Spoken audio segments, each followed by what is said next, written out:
going to mind your movement. So today we're going to be focusing on hip hinge mechanics and more specifically the wall supported RDL.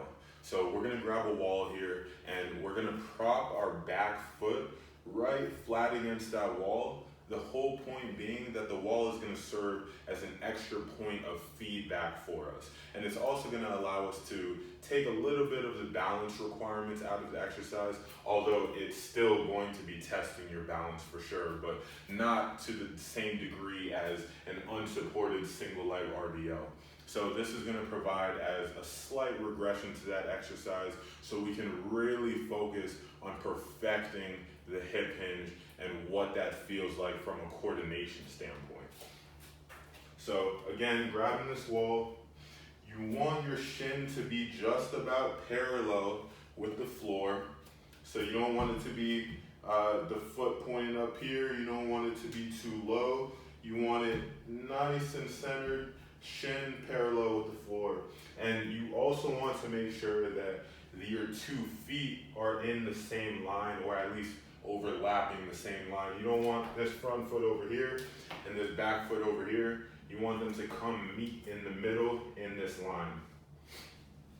And then from there, we're really going to focus on pushing into the wall straight through with a flat foot, going through the glutes and the hips, the muscles around the center of mass at the deep core. We're really going to focus on firing those muscles to push the foot straight back into the wall. And from there, you're going to be able to feel how this leg is pushing, or this side of the body rather, is pushing from your center of mass, while this front leg is pulling you down from your center of mass.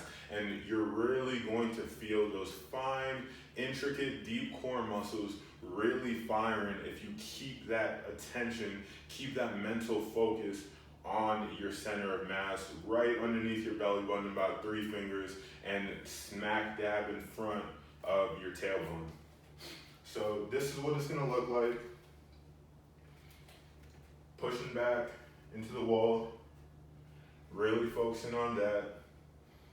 3 points of contact through this front foot, making sure the weight is centered on the top of the highest part of the arch, or the front, the mid foot. And so from there, you're really going to ensure that you're pulling the top of the back of your head away from your center of mass to really get that spine into elongation, get that big chest. And then from there,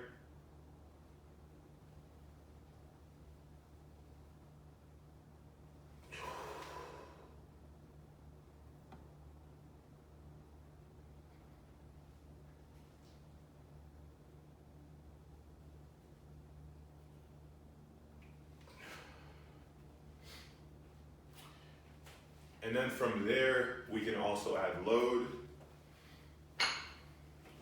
We can add load to the opposite side of the body, opposite side of the working leg, and then go from there. You can also get into this front curl position, which is a lot more difficult, but it's really going to challenge your core stability and really honestly going to enhance the effects of the movement. So this is also another variation I like to use with hinging, with squatting, and other lower body exercises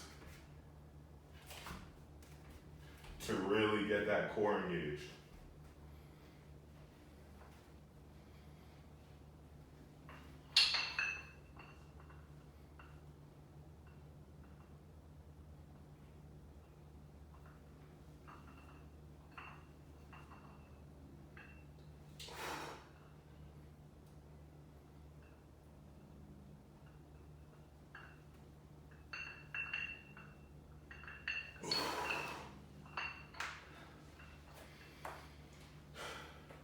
And so with that one, you should really feel your hamstrings burning.